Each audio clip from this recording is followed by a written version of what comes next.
Hello and welcome back. तो फिर से स्वागत है आप सभी का हमारे इस दूसरे क्लास में। ठीक है, जीएस क्लास है। जैसा कि आपको सभी पता है कि वो पिछली क्लास थोड़ी सी रुक गई थी बीच में ही, तो हम लोग फिर से शुरू करते हैं। ठीक है, जहाँ पर हम लोग रुके थे वहीं फिर शुरू करेंगे। देखिए, जीएस क्लास है, इसमें सब है आपका इतिहास, भूगोल, संविधान, अर्थव्यवस्था, विज्ञान, गणित, सब पढ़ना है इसी में। ठीक है, तो देर न करते हुए और बताइए आप सब लोग कैसे हैं। तो आई होप कि आप सब लोग अच्छे होंगे, मस्त होंगे, स्वस्थ होंगे। तो चलिए शुरू करते हैं हम लोग फिर से। अपना जो 10 नंबर क्वेश्चन था, ठीक है, उसी पर था।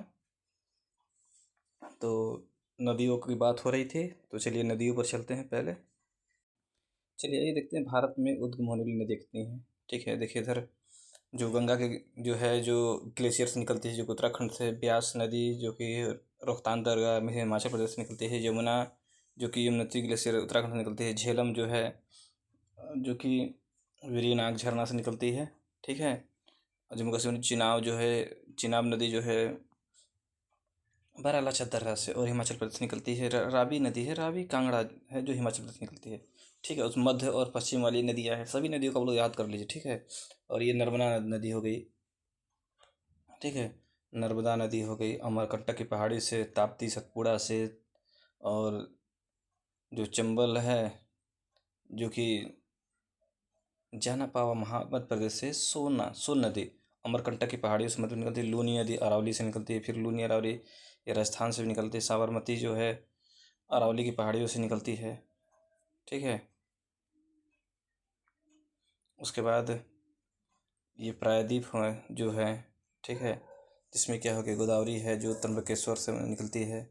फिर उसके बाद कावेरी नदी ब्रह्मगिरी पहाड़ियों से निकलती है। महानदी जो है कि छत्तीसगढ़ से निकलती है। कृष्णा जो है महाबलेश्वर से निकलती है। पेन्नार नदी निकलती है। तो आप लोग ये मुख्य मुख्य नदियाँ हैं, आप लोग उसको पढ़ लेंगे अच्छे से।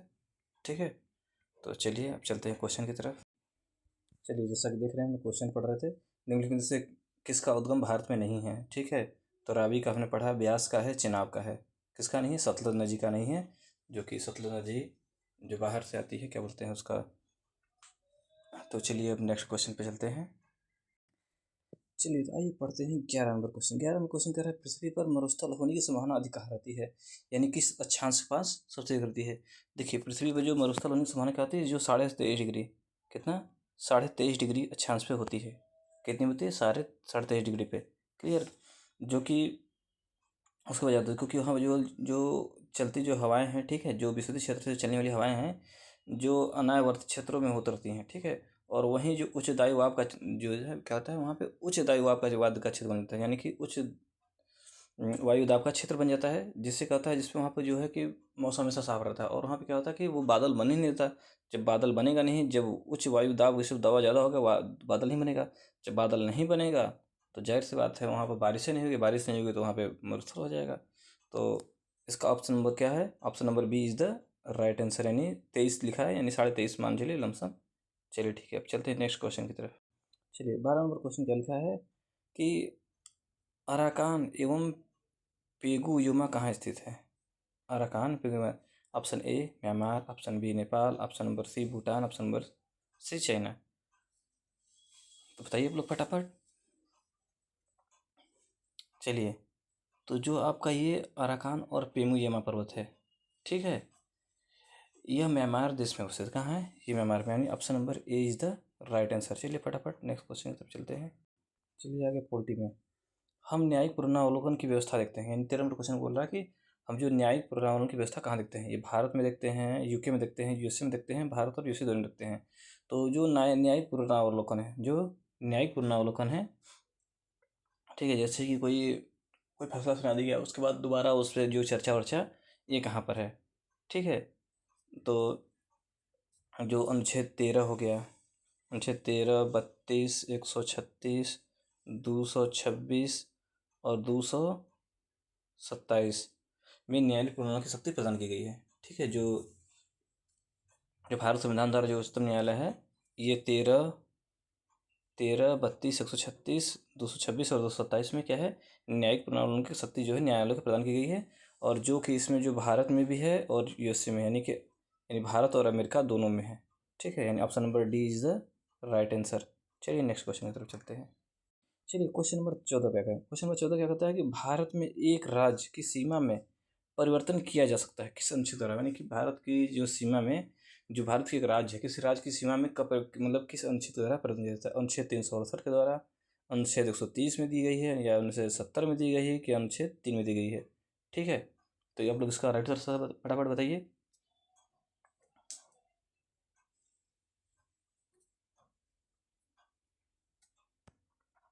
तो आप लोग एक संविधान को एक नज़र से पढ़ लीजिएगा। ठीक है, ये अनुच्छेद 3 में कहा गया, अनुच्छेद 3 में, ठीक है, कि जो किसी भी राज्य का नाम बदलने के लिए, उसकी सीमा को चेंज करने के लिए, घटाने बढ़ाने के लिए अनुच्छेद 3 में दी गई प्रक्रिया। ठीक है, तो चलिए option number D is the right answer. चलिए नेक्स्ट क्वेश्चन की तरफ चलते हैं। चलिए क्वेश्चन दिया गया राष्ट्रपति शासन, क्वेश्चन नंबर 15 क्या कहता है? राष्ट्रपति शासन अधिकतम लगाया जा सकता है, यानी कितने वर्ष तक अधिकतम लगाया जा सकता है? 1 साल के लिए लगाया, 2 साल के लिए, 6 माह के लिए, 3 साल के लिए। चलिए बताइए राइट आंसर क्या होगा इसका। तो इसमें क्या है कि क्या होगा इसमें, तो देखिए ये होता है जो अधिकतम 3 वर्ष के लिए लगाया जा सकता है। कितने वर्ष के लिए? 3 वर्ष के लिए।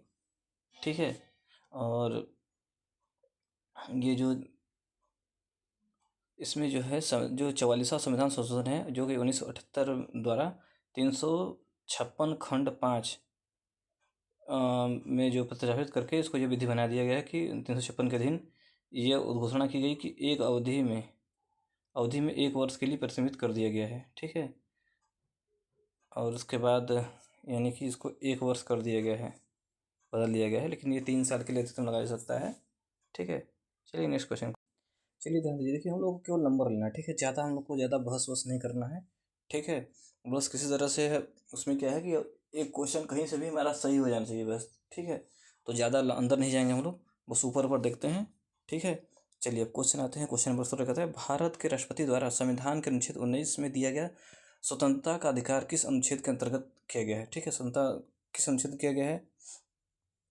ठीक है, ये 360 के अंदर है, 356 के अंदर है, 352 के अंदर है, या फिर किसी में से? यानी भारत के राष्ट्रपति द्वारा संविधान के अनुच्छेद 19 में दिया गया स्वतंत्रता का अधिकार किस अनुच्छेद के अंतर्गत स्थगित किया जा सकता है? स्थगित किया जा सकता है, यानी किस अनुच्छेद के अंतर्गत स्थगित किया जाता है? दिया नहीं गया है। ठीक है, तो इसका सही उत्तर बताइए आप लोग। चलिए तो देखते हैं इसमें क्या है। ठीक है, देखिए अनुच्छेद जो क्या है 352 के अंतर्गत अनुच्छेद 19 क्या है, ये स्थगित कर दिया सकता है। लेकिन एक बात और ध्यान दीजिएगा, किसी भी कीमत में अनुच्छेद 20 और 21 को स्थगित नहीं होगा। किसी भी कीमत में 20 और 21 को क्या है, ये स्थगित नहीं किया जा सकता किसी भी कीमत पे। ठीक है, 20-21 नहीं स्थगित होगा, 20 और 21 नहीं स्थगित होगा किसी भी कीमत पे, लेकिन अनुच्छेद 19 स्थगित किया जा सकता है 352 के अंदर। ठीक है, चलिए बढ़ते हैं नेक्स्ट क्वेश्चन की तरफ। चलिए ऑप्शन नंबर 17 क्या कहता है कि भारत में राष्ट्रीय पंचायती राज दिवस मनाया जाता है, यानी भारत में राष्ट्रीय पंचायती दिवस कब मनाया जाता है? 26 जनवरी को, 2 अक्टूबर को, 21 अप्रैल को, या 24 अप्रैल को? ठीक है, ऑप्शन बताइए आप लोग फटाफट। चलिए तो देखते हैं, ये एक है 73वां संविधान संशोधन, 73वां संविधान संशोधन। ठीक है, जो कि पारित होता है 1992 में। क्लियर, 1992 में पारित होता है, और जो लागू कब होता है पारित होने के बाद? 24 अप्रैल 1993 को लागू हुआ। 24 अप्रैल 1993 को ये लागू हो गया। ठीक है, और उसके बाद यानी कि उसी दिन से क्या हो गया, फिर 2010 में क्या हुआ, 2010 में यही व्यवस्था 24 अप्रैल को क्या है पंचायती राज दिवस मनाने लगा। यानी 73वां संविधान संशोधन 1992 आया, उसके अंतर्गत ये हुआ, फिर 24 अप्रैल 1993 को लागू हुआ, और जब मनाया कब गया, 2010 से मनाना शुरू किया गया। क्लियर, यानी पंचायती राज दिवस 24 अप्रैल, पंचायती राज दिवस 24 अप्रैल। क्लियर, चलिए नेक्स्ट क्वेश्चन। चलिए आ जाइए इकोनॉमिक्स पे। ठीक है, आय का विषमता मापा जाता है। ठीक है, अब देखिए ये तो बाकी सबके लिए तो सही है, मतलब जितने भी इकोनॉमिक्स वाले हैं वो तो तुरंत इससे हवा में उड़ा देंगे, लेकिन बचे बाकी सब्जेक्ट के लिए उनको भी ध्यान देना है। तो फिलिप्स वक्र से, लैरेंज वक्र से, मार्शल वक्र से, लाफर वक्र से। अब जो आय के वितरण को कैसे मापा जाता है, यानी कि जो आय के जो समानता वगैरह वितरण होता है, इसको कैसे नापा जाता है, कौन गरीब है कौन कैसे है? ठीक है, तो इसके लिए कहता है लैरेंज वक्र। क्या आता है? ऑप्शन नंबर बी, लारेंज विष्णु मत याद करिएगा, लेकिन लारेंज वक्र से आय विषमता को नापा जाता है, लारेंज वक्र से विषमता को नापा। चलिए याद है क्वेश्चन नंबर 19 पे, यह वित्तीय साधन जिसके माध्यम से भारतीय कंपनियां विदेशी बाजारों से रुपये में धन जुटा सकती कहलाती है। यानी कि वित्त का वो साधन, ठीक है, जिसके माध्यम से जो भारतीय कंपनियां हैं विदेशी बाजार से धन रुपया वगैरह वह सब जुटा सकती हैं। चलिए इसका ऑप्शन देखते हैं। चलिए इसमें देखते हैं हम लोग। देखिए पहला है आरबीआई बांड, दूसरा है गोल्ड बांड, तीसरा है मसाला बांड, चौथा है ओवरसीज बांड। देखिए आप लोग समझिए, डायरेक्ट मुद्दे पे आते हैं। इसका उत्तर होगा मसाला बांड। मसाला बांड क्या होता है कि उसमें कोई वस्तु है, ठीक, कोई व्यापार है, वो क्या काम करेगा कि वो कोई सी वस्तु भारत में भारतीय मुद्रा के रूप में खरीद लेगा। अब भारत का चाहे रुपया गिर जाए चाहे उड़े, लेकिन उसको क्या करना है, वो उसी बांड का आधार होता है कि जिससे वो लोग क्या बोलते हैं, एक तरह से विदेशी मुद्रा बाहर चली गई, बाहर के भारत के, ठीक है। तो राइट उत्तर कर दिएगा, जब विदेश से पैसा कमाने का एक रास्ता है मसाला बांड। मसाला बांड याद रख लिया, मसाला बांड सही चीज़ है। चलिए आइए नेक्स्ट क्वेश्चन की तरफ चलते हैं। क्वेश्चन नंबर 20, बंद अर्थव्यवस्था क्या कहलाती है, यानी क्लोज इकोनॉमी किससे कहते हैं, ठीक है। ऑप्शन नंबर ए, जहाँ मुद्रा की पूर्ति नियंत्रित होती है, घाटे की वित्तीय व्यवस्था होती है। Option B, option number C, केवल निर्यात होता है। और ऑप्शन नंबर डी क्या है, जहाँ न तो निर्यात होता है न ही आयात होता है, ठीक है।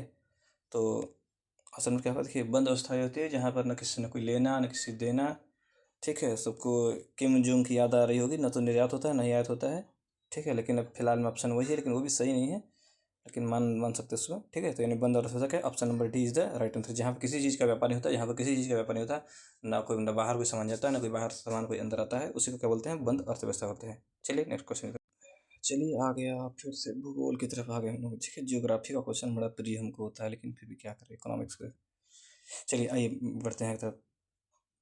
वायुमंडलीय दबाव को मापने में किस यंत्र का उपयोग किया जाता है, जो वायुमंडलीय दबाव है उसको मापने में किस यंत्र का प्रयोग करते हैं।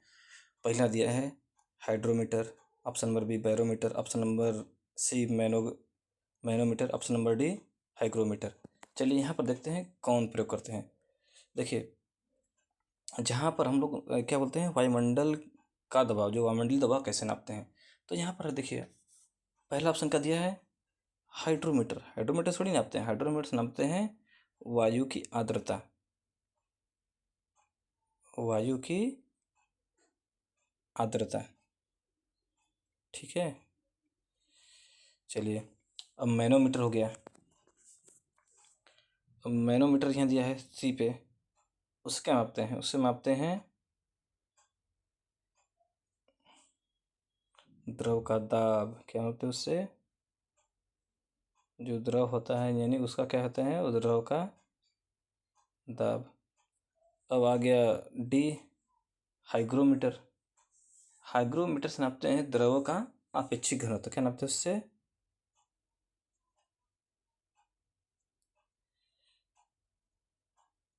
अपेक्षित घनत्व, ठीक है। अब तो बचा क्या, से बचा बैरोमीटर। बैरोमीटर से नापते हैं वायुमंडल का दबाव, ठीक है। जो वायुमंडलीय दबाव है किसे नापते हैं, बैरोमीटर, यानी ऑप्शन नंबर बी वायुमंडलीय दबाव बैरोमीटर, वायुमंडलीय दबाव बैरोमीटर, वायुमंडलीय दबाव बैरोमीटर, याद कर लीजिएगा। देखिए अक्सर परीक्षा में पूछने वाला ये प्रश्न है, 22 नंबर है, पढ़ते क्या है, निम्नलिखित से किससे हंसने वाली गैस कहते हैं, सबको पता है। अब लेकिन ऑप्शन बड़ा खतरनाक दे दिया, देखिए nitric oxide, option number B nitrous oxide, option number C nitrogen oxide है, पेंटा ऑक्साइड, बताइए option number D nitrogen oxide. ये तो पहले ही नहीं होगा, सबको पता है, नाइट्रोजन पेंटा ऑक्साइड ही नहीं होगा। अब नाइट्रिक ऑक्साइड कि नाइट्रस ऑक्साइड, अब यहीं फंसा दिया ये, ठीक है। तो नाइट्रिक नहीं होगा, ये देखिए ट्रिक नहीं होगा, ट्रस होगा, ठीक है। ये होगा nitrous oxide, option number B is the right answer होगा, ठीक है। चलिए नेक्स्ट क्वेश्चन की तरफ चलते हैं। इसमें हम लोग एक और नोट कर लेते हैं, ठीक है। अब जैसे यहाँ पर ये ना दे करके दे दिया होगा, कहीं देता है N2O, ये दे दिया तो इस पर टिक मार दीजिए, ठीक है। इसको लाफिंग गैस करते हैं, ठीक है। जिसमें कोई व्यक्ति हुए, कभी आप लोग जैसे अवसाद में चले जाएंगे तो आपको भी नाइट्रस ऑक्साइड एक बार दिला दिया जाएगा, आप लोग अवसाद से दूर हो जाएंगे। चलिए फटाफट आते हैं 23 नंबर क्वेश्चन की तरफ। 23 नंबर क्वेश्चन क्या कहता है, मनुष्य के शरीर में ताप नियंत्रण केंद्र थर्मोस्टेट कहाँ स्थित है, यानी जो मनुष्य का जो शरीर है उसको ताप नियंत्रण करने के लिए उसका थर्मोस्टेट कहाँ स्थित है। ऑप्शन नंबर ए पिट्यूटरी में, ऑप्शन नंबर सी क्या बोलते हैं, ऑप्शन नंबर सी क्या हो गया सेरिबेलम में, ऑप्शन नंबर सी हाइपोथैलेमस में, ऑप्शन नंबर डी फेफड़ा में। चलिए बताइए आप लोग फटाफट। चलिए देखिए जो शरीर का हाव भाव जितना है, ठीक है, शरीर का तापमान हुआ, ठीक है, जिससे पूरा पसीना ग्रंथि हुई, रक्त नलिकाएँ हो गई, इमोशन इमोशन क्या है, ये सारी चीज़ें क्या होती हैं, ये एक हाइपोथैलेमस जिसको बोलते हैं प्यार वाला ग्रंथि जो भी है, ठीक है। तो ये क्या है, हाइपोथैलेमस में होता है, ठीक है। Option number C is the right answer. Hypothalamus hypothalamus hypothalamus यानी तेज का, यानी जो जो सब कुछ नियंत्रित करता है, हाइपोथैलेमस। चलिए अब अगला क्वेश्चन लेते हैं। मनुष्य में यूरिया निर्माण होता है, ये मनुष्य में यूरिया कहाँ निर्माण होता है? ऑप्शन ए प्लीहा में, ऑप्शन नंबर बी लीवर में, ऑप्शन नंबर सी वक्र में, ऑप्शन नंबर डी पित्ताशय में। चलिए आप लोग फटाफट रिप्लाई दीजिए, ठीक है। और आप लोग ज़्यादा से ज़्यादा लाइक कीजिए, शेयर कीजिए, ठीक है, ताकि अच्छे से चैनल ग्रो करे, ठीक है। तो इसमें राइट उत्तर होगा लीवर, ठीक है, लीवर में ही यूरिया बनता है, ठीक है। तो राइट उत्तर ऑप्शन नंबर बी, यानी कि मनुष्य में यूरिया निर्माण liver, urea liver urea liver urea liver urea liver हो गया, ठीक है, यूरिया लीवर। क्लियर। चलिए ऑप्शन नंबर चलते हैं, क्वेश्चन नंबर 25। थोड़ा सा हार्ड क्वेश्चन लग रहा होगा आपको। पारिस्थितिकी पदछाप की माप को इकाई क्या है? जो पारिस्थितिकी पदछाप है उसके माप की इकाई क्या है? पहले दिया है भूमंडलीय हेक्टेयर, ठीक है, या ग्लोबल हेक्टेयर, ठीक है, नैनोमीटर, और ये दिया है ऑप्शन नंबर सी हापस क्यूबिक फुट या क्यूबिक टन, ठीक है। तो जो पारिस्थितिकी पदछाप है, ठीक है, तो उसको मापने के लिए क्या करते हैं, उसके लिए हम लोग कहते हैं भूमंडलीय भूमंडलीय हेक्टेयर, ठीक है, भूमंडलीय हेक्टेयर, यानी ऑप्शन नंबर ए, यानी पारिस्थितिकी पदछाप की माप की इकाई क्या है? ग्लोबल ग्लोबल ग्लोबल ग्लोबल भूमंडलीय भूमंडलीय भूमंडलीय, ठीक है। चलिए option number A is the right answer. चलिए अब आते हैं क्वेश्चन नंबर 26। ये क्या हो गया भैया, आप लोग कहाँ फंस गए, ये मैथ कहाँ से आ गया? चलिए 10 संख्याओं का औसत 6 है, ठीक है। यदि प्रत्येक संख्या में 12 से गुणा किया जाता है तो संख्या का एक सेट का औसत क्या होगा? ठीक है, यानी कि जो 10 संख्या, ठीक है, 10 संख्या का औसत कितना है? 6 है, ठीक है, यानी 10 संख्या है, ठीक है, उसका औसत कितना है? 6 है, यानी 10 से गुणा 6 कर देंगे, कितना हो जाएगा? संख्या देंगे 60 हो जाएगी, 10 का 60, ठीक है। अब क्या हुआ, अब उसका यदि प्रत्येक संख्या में 12 से गुणा कर दिया जाता है, यानी प्रत्येक संख्या में 12 से गुणा कर दिया है, यानी एक संख्या क्या है? 6 है, ठीक है। तो कुछ करना नहीं है, संख्या में बस 12 से गुणा गया, नहीं संख्या 10 का 10 हो ही जा रहा है, तो कुछ नहीं करना है, 6 गुणित 12 कर देना, ठीक है। तो कितना आ जाएगा? 12 छक 72, 72 कहीं दिख रहा है? 72 सही हो गया, option number D is the right answer. घबराइए नहीं, बस छोटा मोटा मैथ है, ठीक है। चलिए नेक्स्ट क्वेश्चन की तरफ चलते। चलिए एक और मैथ का सवाल आ गया है, पता हम लोग दिमाग नहीं पकाएंगे, ठीक है।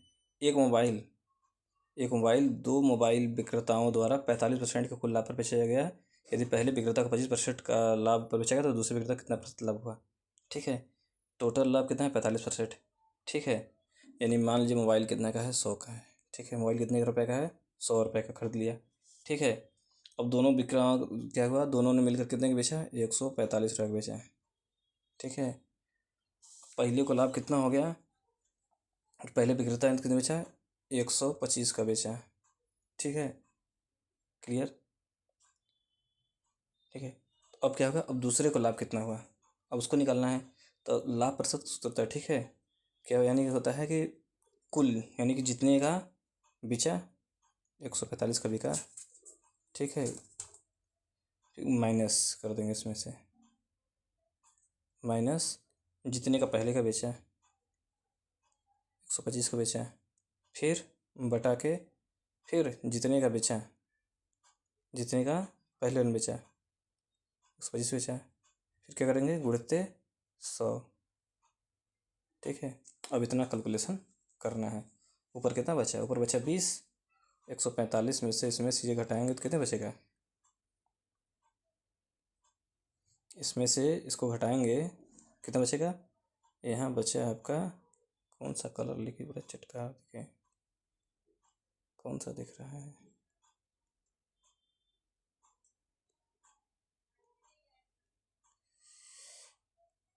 ये बचा, कितना बचा है? 20, 20 बटा कितना हुआ? 125 गुणित क्या हो गया? 100, दिख रहा है जी। तो फिर इसमें से क्या होगा? भाग दीजिए, ये 25 25 हुआ, तो 25 से कटेगा 5 बार जाएगा, कितनी बार जाएगा 5 बार, ये हो जाए 4 बार। ठीक है, फिर 5 से फिर ये कट गया, फिर ये 4 बार, ये बच गया 4 गुणित 4 बराबर कितना हो गया 16%। क्या 16% दिया है? कहीं जाके पेपर में इसे ही 20% मत मार दीजिएगा, 25% उसको मिलेगा तो 20% इसको मिलेगा, ये फंस जाएंगे मैटर, याद रखिएगा। ठीक है, इस बात को हमेशा याद रखिएगा कि जब ये ऐसा क्वेश्चन आएगा ध्यान देंगे। पहले करना क्या है, पहले मान लीजिए मोबाइल 100 रुपये का, ठीक है, अगर कोई दो वस्तु आ गई तो मान लीजिए 100 रुपये का उसका वो खरीदारी है, ठीक है। उसके बाद टोटल कितने का बिका, मान लीजिए 145 का बिका, ठीक है। जब एक को दिया होगा पहले किसी दूसरे किसी का दिया होगा, उसको उसमें लगा देंगे, ठीक है। पहले को दिया 25% लाभ तो उसको पूरा जोड़ देंगे 125, ठीक है। तो दूसरे का लाभ कितना हुआ 16%। चलिए चलते हैं नेक्स्ट क्वेश्चन की तरफ, ऑप्शन नंबर 20। चलिए आप लोग बोर मत होइए, ठीक है, ज़्यादा सवाल नहीं है, बस ये मुल्कता है। इसके बाद एक और सवाल होगा, ये ब्याज दर साधारण ब्याज का सवाल है, ठीक है। एक धनराशि, कहाँ जा रहा है धनराशि, धनराशि की जरूरत है, धनराशि जा रहा है। एक धनराशि साधारण ब्याज दर पर 3 वर्ष में 4200 और 6 वर्ष में 6000 हो जाती है, ठीक है। कितना खतरनाक ब्याज मिल रहा है भाई, ठीक है। तो ब्याज की दर क्या होगी, ठीक है, यानी कि एक कोई धनराशि है, ठीक है, 3 वर्ष में कितना हो जा रहा है 4200 हो जा रहा है, क्लियर, लिखा जो 4200, ठीक है। उसके बाद क्या हो रहा है 6 वर्ष में कितना हो जा रहा है, 6 वर्ष में हो जा रहा है 6000, 6 वर्ष में कितना हो गया 6000। अब क्या करेंगे, अब पैसे निकालेंगे ब्याज। अब 3 वर्ष का ब्याज कितना है, मान लीजिए मूलधन मान लीजिए कितना है पी है, मूलधन क्या है पी है, ठीक है। तो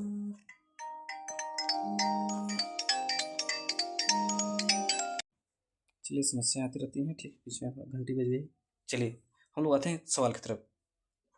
देखिए सीधे दिमाग से करेंगे, ठीक है। जब 3 साल में कितना मिल रहा है 42 मिल रहा है, पहले इधर देखिए, इधर 3 साल में कितना बढ़ा, यानी 6000 था, उल्टा चलते हैं 6000 है, इसमें से 4200 घटा लिए, 4200 घटाया कितना बचा 1800। जब ये 1800 बचा यानी कि 3 साल का ब्याज कितना हुआ 1800 रुपया, ठीक है। यानी अब 4200 में से फिर 1800 रुपया घटा लेंगे। अब ये 4200 में से 1800 घटा लिया, ठीक है, कितना बचा कैलकुलेट करिए, ठीक है। ये 0 हो गया, ये 0 हो गया, फिर ये 12 हो गया, 12 में से गया 4 बचा, फिर ये बचा 2 2400, यानी जो मूलधन कितना था, यानी मूलधन कितना हो गया 2400 रुपया, ठीक है। 2400 रुपया हो गया, तो यानी एक साल में कितना ब्याज लग रहा है, एक साल में ब्याज लग रहा है कितना 600 का ब्याज लग रहा है, ठीक है। तो 600 रुपये लग रहा है, तो सीधे कितना हो गया 600 के 24, 25% दे दिया है, ये 4 गुना हो गया, यानी 25%। Option number D is the right answer. हम लोग दूसरी वीडियो में बढ़िया से मैथ पढ़ेंगे, ठीक है। इसका राइट उत्तर क्या हो गया 42%, अरे सॉरी 25%। चलिए एक आखिरी सवाल करते हैं, ठीक है।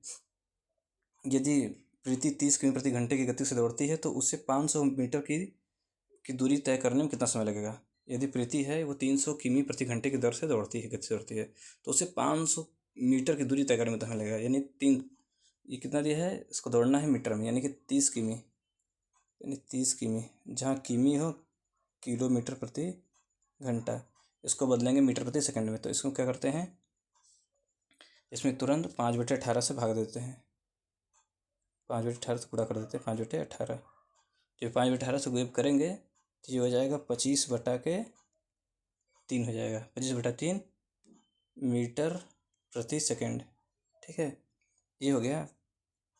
अब उसके बाद अब दूरी कितनी है 500 है, ठीक है।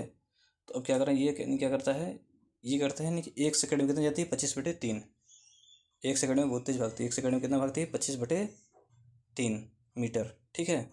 अब कितना भगाना है 500 मीटर कितना दूर जाएगी, ठीक है। अब क्या करेंगे 25/3 से भाग दे देंगे 500 में, ठीक है।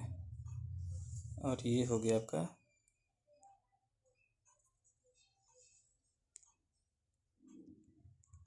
500 भागे 25/3, तो ये ऊपर 3 ऊपर चल जाएगा, यानी 500 गुणित 3/25, ठीक है। तो ये जब हम काट पीट कर करेंगे तो ये आएगा आपका 60 सेकेंड। 60 सेकेंड कहीं लिखा है? नहीं लिखा है, 1 मिनट लिखा है। Option number A is the right answer. चलिए क्वेश्चन नंबर अगला आते हैं, बहुत पका दिया मैथ वैथ। चलिए चलते हैं क्वेश्चन नंबर इस पे 30 नंबर पे। अंतर्राष्ट्रीय मानवाधिकार संस्थान एमनेस्टी इंटरनेशनल हाल में किस देश में अपना कामकाज रोक दिया? तो किस में रोक दिया? चीन है, पाकिस्तान है, भारत है, नेपाल है। सीधे उत्तर पाते हैं, भारत में से अपना काम काज रोक दिया। जो अंतर्राष्ट्रीय मानवाधिकार संस्था एमनेस्टी इंटरनेशनल था, हाल में किसने भारत में से रोक दिया है। ठीक है, चलिए ठीक है नेक्स्ट। चलिए नेक्स्ट क्वेश्चन है, हाल ही में किसे film and television institute India का नया अध्यक्ष नियुक्त किया गया था? ठीक है, इसमें से कोई ऑप्शन है नहीं है। अनून खेर, परेश रावल, प्रसन जोशी, शेखर कपूर। एक ऑप्शन नंबर 5 बोलते हैं आर माधवन। कौन है?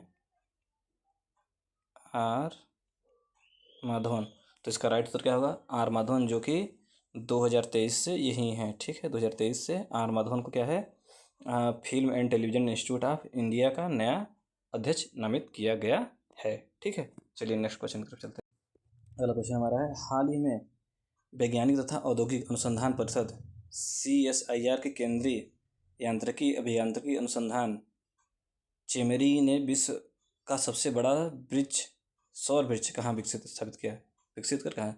यानी कि क्या है, फिर से क्वेश्चन पढ़ते हैं। हाल में ही वैज्ञानिक तथा औद्योगिक अनुसंधान परिषद CSIR के केंद्रीय यांत्रिकी अभियांत्रिकी अनुसंधान संस्थान चिमरी ने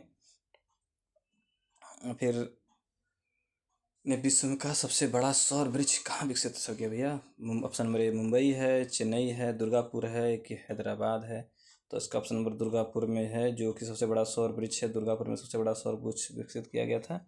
ठीक है, चलिए हम नेक्स्ट क्वेश्चन की तरफ चलते हैं। चलिए क्वेश्चन नंबर 33 कहता है, 2020 में भौतिक के नोबेल पुरस्कार के लिए कितने वैज्ञानिकों को चयन हुआ था? तो ऑप्शन नंबर 1, 3, 4, 0। 2020 की बात है तो यहाँ पर 3 किया गया था। ठीक है, 2020 कितने किया गया था? 3 को किया गया था। अभी फिजिक्स में भी 3 लोग, अरे क्या बोलते हैं, अब हाल में क्या हुआ, हाल में हम लोग इकोनॉमिक्स का देखेंगे तो इकोनॉमिक्स में भी 3 लोग हैं। ठीक है, उसके बारे में हम लोग अलग से वीडियो में चर्चा करेंगे। चलिए, वीडियो काफ़ी लंबा हो गया है। ठीक है, चलिए क्वेश्चन तरफ चलते हैं। पर्यावरण प्रदूषण सूचकांक 2020 के अनुसार विश्व में किस देश को शीर्ष स्थान प्राप्त किया है? ठीक है, तो पहला ऑप्शन क्या है? स्विट्जरलैंड है, बी लनेबर्ग है, ऑप्शन नंबर सी डेनमार्क है, ऑप्शन नंबर डी क्या है? ब्रिटेन है। तो इसमें क्या है, 2020 के अनुसार क्या था? ये डेनमार्क है। डेनमार्क जो है कि पहले स्थान पर, दूसरा नंबर पर ये है। ठीक है, तो चलिए option number C is the right answer. चलिए नेक्स्ट क्वेश्चन चलते हैं, क्वेश्चन नंबर, चलिए एक साथ दो क्वेश्चन करते हैं। 35 नंबर, आल्हा एक लोकप्रिय संगीत किस क्षेत्र का है? रोहिलखंड, बुंदेलखंड, पूर्वांचल या पश्चिमी उत्तर प्रदेश? ठीक है, और दूसरा पढ़ लीजिए, निम्नलिखित में से किस नदी का जल ग्रहण क्षेत्र सर्वाधिक है? किस नदी का जल ग्रहण क्षेत्र सर्वाधिक है? तो 35 का क्वेश्चन क्या होगा? 35 का आंसर होगा आपका ऑप्शन नंबर है रोहिलखंड। रोहिलखंड में आल्हा आल्हा लोकप्रिय सब पढ़ लीजिएगा अपने क्षेत्रीय यूपी का स्पेशल। ठीक है, और इसमें दिया है 36 नंबर में, निम्नलिखित में से किस नदी का जल ग्रहण क्षेत्र सर्वाधिक है? तो इसमें ऑप्शन क्या दिया है? पहले दिया महानंदा, सोन, रामगंगा और गंडक। तो सोन उसका राइट उत्तर होगा।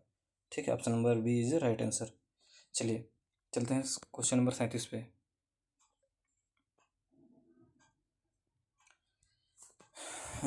जैसे राजा किसी राज्य के लिए है वैसे ही राष्ट्रपति किसके लिए है?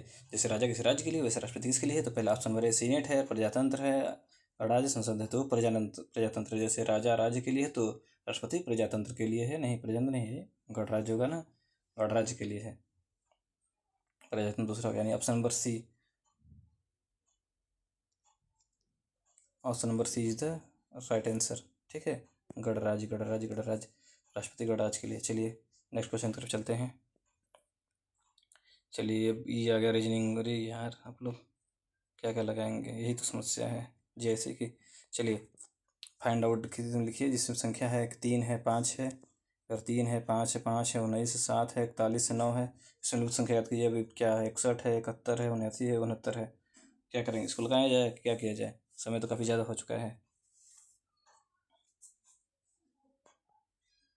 चलिए आप लोग ये सब संख्या इसको क्या करते देख लीजिए। ठीक है, इसका स्क्रीनशॉट लेते जाइए, अपना लगाइए आराम से, और मैं इनका उत्तर बस टाइप मार दे रहा हूँ चिन्ह में। ठीक है, ये 3 क्वेश्चन जो हैं तो